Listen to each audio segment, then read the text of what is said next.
ভূমধ্যসাগরের স্রোতের কবলে পড়ে মরক্কোর দুই ফুটবলার নিখোঁজ হয়েছেন। সালমান হাররাফ এবং আব্দেলাতিফ আখরিফ নামের ওই ফুটবলার দেশটির ক্লাব ইত্তিহাদ টানগারের হয়ে খেলতেন। তাদের নিখোঁজ হওয়ার বিষয়টি নিশ্চিত করেছে ইত্তিহাদ টানগার। গতকাল রোববার ক্লাবটির একজন কর্মকর্তা বলেন, শক্তিশালী স্রোতে তাদের ছোট নৌযানটি ভেসে যাওয়ার পর সমুদ্রে নিখোঁজ হয়েছে। ক্লাবের ডেপুটি প্রেসিডেন্ট আনাস মারবেথ বার্তা সংস্থা রয়টার্সকে জানিয়েছে, 5 জন খেলোয়াড়ের একটি দল উত্তরাঞ্চলীয় শহর টাঙ্গিয়ারে ভ্রমণ করতে গিয়েছিলেন। তখন তারা গভীর জলে সাঁতার কাটছিল। তখন প্রবল এবং স্রোত এবং বাতাস তাদের নৌযানটিকে দূরে সরিয়ে দিয়েছিল।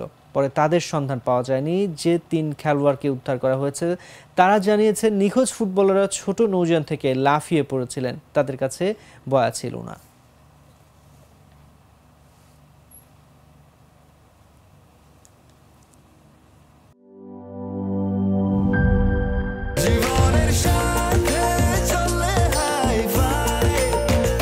স্বাস্থ্যকর অল টাইম ফ্যামিলি কেক, সব সময় অল টাইম হেলদি লাইফ।